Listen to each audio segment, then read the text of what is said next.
Hello friend, मैं हूं नितेश कुमार। आप सभी को स्टूडेंट स्टडी सेंटर में स्वागत करता हूं। तो चलिए, मैं आज आप सबों के बीच एक इम्पोर्टेंट टॉपिक लेकर उपस्थित हूं। आज हम लोग पढ़ेंगे संज्ञा और सर्वनाम के बारे में, यानी हिंदी का एक चैप्टर है संज्ञा और सर्वनाम पढ़ेंगे। जो सभी एग्ज़ाम मैक्सिमम जैसे सिविल कोर्ट का एग्ज़ाम हो या एसएससी जीडी हो या डीएलएड एंट्रेंस एग्ज़ाम हो, इन सभी में पूछे जाते हैं इस चैप्टर से। तो देखते हैं आगे। अगर अभी तक आप हमारे चैनल को सब्सक्राइब नहीं किए हैं तो स्टूडेंट स्टडी सेंटर चैनल को जाकर सब्सक्राइब कर दें। ठीक है, हम आगे की ओर बढ़ते हैं और आगे पढ़ते हैं कि संज्ञा क्या है। संज्ञा के बारे में पढ़ते हैं। तो संज्ञा किसे कहते हैं? तो संज्ञा का शाब्दिक अर्थ होता है नाम, यानी नाम। किसी भी वस्तु, स्थान, प्राणी या भाव के नाम का बोध कराने वाले शब्दों को संज्ञा कहते हैं। यानी कोई व्यक्ति हो या क्या हो, भाव का बोध कराए या नाम का बोध कराए। हिमालय, पर्वत, किसी व्यक्ति का नाम हो, पर्वत पठार का नाम हो, मंदिर हो, मस्जिद हो, ये सब का बोध कराने वाला क्या है? संज्ञा है। जैसे एग्जांपल देखिए, राम, हिमालय, गुलाब आदि, ये सब क्या है? संज्ञा है।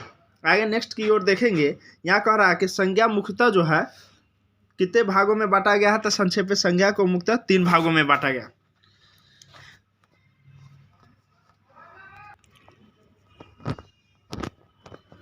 मुक्ता जो होता है 3 भागों में। ऐसे कहीं कहीं आप देखिएगा तो 5 भाग में लिखा रहता है और 5 भागों में हम लोग पढ़ेंगे भी, लेकिन यहाँ देखिए किस प्रकार बताया गया है। 5 भाग तो पढ़ेंगे ही, लेकिन मुक्ता जो होता है कितने भागों में? 3 भागों में बांटा जाता है। पहला व्यक्तिवाचक संज्ञा। पहला क्या है? व्यक्तिवाचक संज्ञा है। तो देखिए, जिन शब्दों से किसी विशेष व्यक्ति, स्थान, वस्तु आदि के नाम का बोध होता है उन्हें व्यक्तिवाचक संज्ञा कहते हैं। यानी किसी विशेष व्यक्ति का, जैसे हम बोले कि नितेश सर, नितेश, तो ये विशेष थोड़े हुआ। ऐसा नितेश बहुत सारा होगा, जैसे कि शिवहर में होगा, सीतामढ़ी में होगा, अदर जगह होगा, गांव में होगा, बहुत सारे, लेकिन विशेष व्यक्ति का बोध नहीं हुआ। लेकिन राम, तो राम क्या है? एक विशेष भगवान का नाम है, यानी कि एक का बोध है। राम और भी है, ठीक है, राम नाम का और भी व्यक्ति हो सकता है, लेकिन राम कहने से खास बोध किनका हो रहा? भगवान का बोध हो रहा, इसीलिए यह व्यक्तिवाचक। सीता, सीता और भी लड़की का नाम होती है, ठीक है, लेकिन यहाँ सीता कहने से शिवहर का कोई सीता हो इसका बोध नहीं हो रहा, न सीतामढ़ी के कोई लड़की सीता हो, न इसका बोध हो रहा है। यानी खास पर्सन का बोध हो रहा है जो सीता माँ की बोध हो रही। यहाँ देखेंगे मोहन, तो ये व्यक्तियों का नाम हो गया व्यक्तिवाचक संज्ञा में। और भी एग्जाम्पल यहाँ देखेंगे। देश का नाम भारत, श्रीलंका, करनाल आदि स्थानों का नाम भी इसमें आ जाएगा व्यक्तिवाचक पे। हिमालय, हिमालय कहने से कहा आपको 10 हिमालय, ना किसी खास हिमालय का बोध हो रहा। कैलाश आदि पर्वतों का नाम ये हो जाएगा व्यक्तिवाचक में। उसके बाद नदी के नाम में भी देखिए, गंगा, यमुना, सरस्वती आदि नाम, ये सब क्या होते हैं? व्यक्तिवाचक संज्ञा। पूछ देता आपसे गंगा क्या है? व्यक्तिवाचक है, भाववाचक है, समूहवाचक। तो आप देखिए ना, गंगा कहने से, गंगा तो व्यक्ति का भी नाम होता है, लेकिन गंगा कहने से किसी खास नदी का बोध हो रहा प्रॉपर, ठीक है, जैसे गंगा नदी, तो इसलिए यह व्यक्तिवाचक हो जाएगा। आगे भी देखिए, और भी एग्जाम्पल है यहाँ। पद्मावत, रामचरितमानस आदि पुस्तकों का नाम, गीता हो गया, रामायण, महाभारत, ये सब किसी खास का बोध हो रहा, ठीक है, ये व्यक्तिवाचक हो जाए। सेकेंड नंबर देखें, जातिवाचक, यानी जिन शब्दों से किसी जाति के सभी पदार्थों या प्राणियों का बोध हो उसे जातिवाचक संज्ञा कहते हैं। जैसे घोड़ा कह रहे तो घोड़ा कहने से ये थोड़े बोध हो रहा है कि नितेश सर मान लेते घोड़ा पाले हुए हैं, तो नितेश सर का घोड़ा का बात हो रहा है, या घोड़ा कोई और क्या किए हुआ है? पाले हुआ है, तो उसका घोड़ा का बात हो रहा है। ऐसा थोड़े है, घोड़ा कहने से पूरे घोड़े जाति का बोध हो रहा है, ठीक है, तो यहाँ घोड़ा हो जाएगा। गाय, गाय माता, शेर, कोयल, मोर, ये जैसे मोर कह दिए तो किसी एक मोर का थोड़े बात हो रहा है, यानी पूरे सारे मोर का बात हो रहा है। कोयल, कोयल की आवाज़ क्या होती है? मीठी होती है, तो कोई एगो कोयल का थोड़े बात हो रहा है, पूरे कोयल का बात हो रहा है। पक्षियों का नाम, ये सब क्या हो जाएगा? जातिवाचक संज्ञा हो जाएगा। आगे देखेंगे।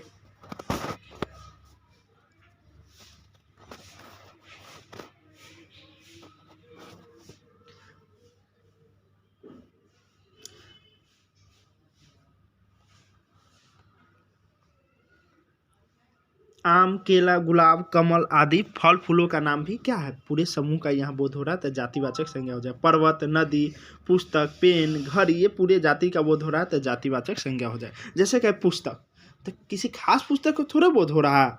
जैसे हम कह दिए, मान लेते हैं रामायण की पुस्तक, तो खास हो गया ना यहाँ, लेकिन यहाँ सीधे पुस्तक, तो ये हो जाएगा जातिवाचक। ठीक है, नेक्स्ट देखते हैं यहाँ।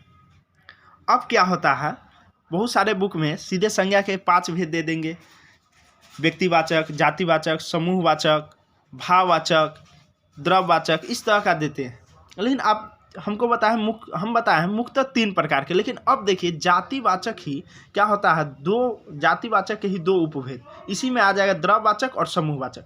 तो द्रव्यवाचक नाम से स्पष्ट है, एक द्रव्य है, यहाँ देखिए द्रव्यवाचक, एक द्रव्य होता है, द्रव्य मतलब कोई भी लिक्विड चीज, और द्रव्य मतलब कोई भी वस्तु पदार्थ, इसका बात हो रहा।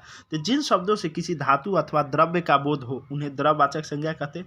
जैसे सोना, चांदी, लोहा, पानी, तेल, ये सब क्या हो जाएगा, द्रव्यवाचक हो जाएगा।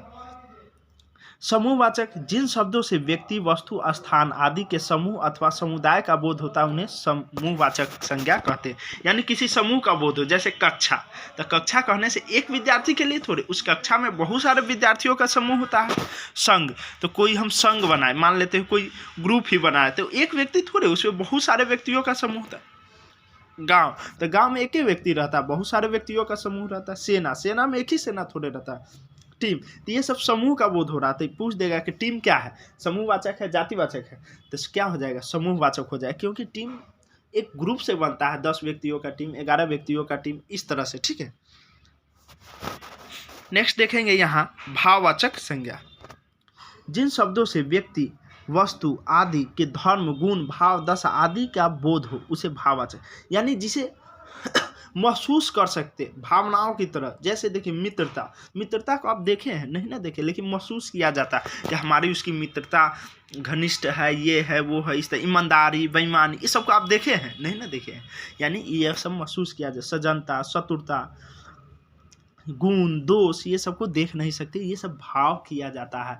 कि हम लोग कहते हैं ये व्यक्ति ज़्यादा ईमानदार है, तो उसके शरीर पर थोड़े लिखा रहता है ये ईमानदार है या ये है, यानी भाव कल्पना करते हैं। ठीक है, तो ये हो जाएगा भाववाचक। आनंद, क्रोध, श्रद्धा, भक्ति, ये सब देखा नहीं जा सकता, ये सब भाववाचक हो जाएगा। उसके बाद बचपन, यौवन, बुढ़ापा आदि ये सभी दशाएं किस में आ जाएंगे, भाववाचक संज्ञा में आ जाएगा। नेक्स्ट देखेंगे अब, क्योंकि हम बताएं कि आज के टॉपिक में हम लोग संज्ञा और सर्वनाम के बारे में पढ़ेंगे। संज्ञा के बारे में हम लोग पढ़ लिए, कैसे व्यक्तिवाचक, समूहवाचक, द्रव्यवाचक, जातिवाचक, भाववाचक, ये सब के बारे में पढ़े हैं। इन सब से पूछ दिया जाता है कि जैसे सीता क्या हो जाएगा, तो व्यक्तिवाचक, खास व्यक्ति का बोध हो रहा है। सोना क्या हो जाएगा, तो द्रव्यवाचक हो जाएगा। यानी सेना क्या हो जाएगा, तो समूहवाचक, यानी समूह का बोध हो रहा है। मित्रता क्या हो जाएगा, भाव, यहाँ कल्पना का बोध हो रहा है, तो भाववाचक हो जाएगा। तो इस तरह से घोड़ा क्या हो जाएगा, तो यहाँ पूरे जाति का घोड़ा का बोध हो रहा है, तो क्या हो जाएगा, जातिवाचक हो जाएगा। अब सर्वनाम पढ़ेंगे, तो सर्वनाम किसे कहते हैं, तो सर्वनाम के 2 भेद। सर्वनाम 2 शब्दों के मेल से बना है, सर्व और नाम। सर्वनाम कितने शब्दों से मिलकर बना है, 2 शब्दों से, सर्व और नाम। सर्व यानी सब, सर्व मतलब सब, यानी कहा जाता सर्व यानी सब, और नाम यानी नाम वाले, यानी यह विकारी शब्दों जो संज्ञा के स्थान पर प्रयुक्त होते हैं उसे ही सर्वनाम कहते हैं। यानी संज्ञा के बदले जो आएगा ना, प्रयुक्त होगा उसके बदले, वही तो सर्वनाम कहलाता है। जैसे मैं, हम, मेरा, हमारा, तू, तुम, तुम्हारा, आप, यह, वह, ये, वे, कौन, क्या, कब, यानी संज्ञा के बदले। जैसे हम बताते हैं कि घोड़ा, तो घोड़ा है, तो घोड़ा क्या है, संज्ञा है। और हम ये भी बताएं कि घोड़ा कहने से पूरे समूह का बोध, पूरे जाति का बोध हो रहा है, तो इस जातिवाचक संज्ञा। लेकिन सीधे घोड़ा कह रहे हैं, लेकिन किसका है ये पता थोड़े है। जैसे हम कहें यह मेरा घोड़ा है, तो संज्ञा के बदले जो प्रयुक्त हुआ यह हुआ ना, तो ये सर्वनाम हो जाएगा। जैसे कलम, तो कलम हुआ ना, तो कलम, यह मेरी कलम है, तो यह आया ना, तो ये सब क्या हो गया, संज्ञा के बदले जिस चीज़ का प्रयोग। जैसे खाता है, कौन खाता है, यहाँ कहाँ पता चल रहा है, तो मैं खाता हूँ, या हम खाते हैं, या हम लोग खाते हैं, इस तरह की बात हो, तो संज्ञा के बदले जो प्रयुक्त होगा उसे सर्वनाम कहते हैं। यहाँ देखें सर्वनाम के भेद कई बार पूछे गए हैं कि सर्वनाम के कितने भेद होते हैं, उनके नाम लिखिए। तो सर्वनाम के 6 भेद होते हैं जो निम्नलिखित है: पुरुषवाचक सर्वनाम, निजवाचक सर्वनाम, निश्चयवाचक सर्वनाम, अनिश्चयवाचक सर्वनाम, संबंधवाचक और प्रश्नवाचक। ये सभी आप बढ़िया से देखें और कोशिश करें नोट करने का भी, नोट कीजिएगा, ताकि अगर भूल भी जाइए तो बाद में रिपीट करने पर ध्यान में आ जाएगा। अगर अभी तक आप हमारे चैनल को सब्सक्राइब नहीं किए तो सब्सक्राइब भी जरूर कर दीजिएगा, ठीक है। और वीडियो अच्छा लगे तब, ना लगे तो नहीं करिए, ठीक है। आगे देखते हैं। पुरुषवाचक सर्वनाम के बारे में पढ़ते हैं। उदाहरण भी इसके बारे में देंगे। जिन सर्वनामों से व्यक्ति को उत्तम पुरुष, मध्यम पुरुष और अन्य पुरुष के लिए किया जाता है उन्हें क्या किया जाता है? पुरुषवाचक सर्वनाम कहते हैं। जैसे उत्तम पुरुष में क्या हो जाएगा? मैं, हम, ये सब क्या हो जाएगा? उत्तम पुरुष। मध्यम पुरुष में तू, तुम, तुमने खाना खाया, इस तरह का, आप खाना खाए, तो ये सब मध्यम। अन्य पुरुष में यह कौन है, ये लोग कौन है, वह कौन है, वे कौन है, इस तरह का ये सब अन्य पुरुष में आ जाएगा। ठीक है, आगे देखेंगे। उत्तम पुरुष के बारे में आप जान लेते हैं कि उत्तम पुरुष है क्या। तो उत्तम पुरुष है बोलने वाला अथवा लेखन जिन पुरुषवाचक सर्वनामों का प्रयोग स्वयं के लिए करता है उन्हें उत्तम पुरुष, यानी जिस वाक्य का प्रयोग स्वयं के लिए, जिस शब्द का प्रयोग किया जाए वो क्या हो जाए? उत्तम। जैसे मैं, हम, खुद का बात न हो रहा, मुझे, हमें, मैंने, मेरा बुक, मुझको, तो ये सब उत्तम हो जाएगा। जैसे मैं दिल्ली जाऊंगा, किसका बात हो रहा? किसी और व्यक्ति का बात हो रहा कि खुद का बात हो रहा, तो खुद का जब बात होगा ना तो उत्तम पुरुष हो जाएगा। हम भारतवासी है, अपना बात कर रहे हैं ना, अभी ऐसे थोड़ा कर रहे हैं, हम लोग भारतवासी, ठीक है। तो हम भारतवासी, अपना क्या बात हो रहा, चाहे हम लोग अपनापन क्या बात हो रहा, मुझे उसने पीटा, तो अपना खुद के बात कर रहे हैं, हमें पीटा, ठीक है। तो ये हो जाएगा उत्तम पुरुष। नेक्स्ट देखेंगे मध्यम पुरुष में। मध्यम पुरुष सर्वनाम में बोलने वाला जिसे बात करता है उसके लिए प्रयोग किया जाने वाला सर्वनाम मध्यम पुरुष सर्वनाम होता है। जैसे तुम कम बात किया करो, कहते हैं ना, तो हम तो बोल रहे हैं लेकिन किसके बारे में बोल रहे हैं? उसके बारे में। तो यहाँ तुम, तू, तुमको, तुमने खाना खाया, आप खाना खाए, तो इस किसके बारे में बोल रहे हैं? किसी और व्यक्ति के बारे में नहीं बोल रहे हैं, तो जिसे बात कर रहे हैं ना, तो ये हो जाएगा मध्यम पुरुष। और अन्य पुरुष में देखिए, बोलने वाला व्यक्ति, अन्य व्यक्ति, प्राणी, वस्तु का संबंध जिन सर्वनामों का प्रयोग करता है वे अन्य पुरुष कहलाता है। जैसे अभी हम बात कर रहे थे, हम नीतीश कुमार है या हम नीतीश सर है, तो मैं खुद का बात किया हूँ, तो हम क्या हो जाएंगे? उत्तम पुरुष।